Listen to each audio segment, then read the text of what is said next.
How to flip camera on BeReal app. Hey everyone, welcome back to our channel. In this video, I'm going to be showing you the steps on how you can switch front and back camera on your BeReal app. In order to flip your camera on BeReal, or in order to switch from front to the back camera on BeReal app, what you need to do is, first thing, make sure that you've already updated the application. In order to update, you need to open up your Play Store, and then on the search box type in BeReal. And if you have update instead of open, you need to update the app for the latest features. After updating your application, open it up, or you need to log into your account. After you're logged into your account, you'll be taken to the home page, and this is how it's gonna look like. In order to switch from front to back camera, all you need to do is just click on this button, that is take your BeReal.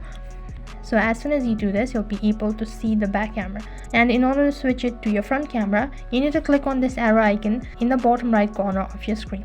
So as soon as I click on this arrow icon, you'll be able to see the front camera. Similarly, in order to switch it to your back camera, click on this arrow icon in the bottom right corner of your screen, and this is how you can flip your camera on BeReal app. So that is all for this video. I hope the video was helpful. Make sure to like, share and subscribe to our channel. Thank you for watching.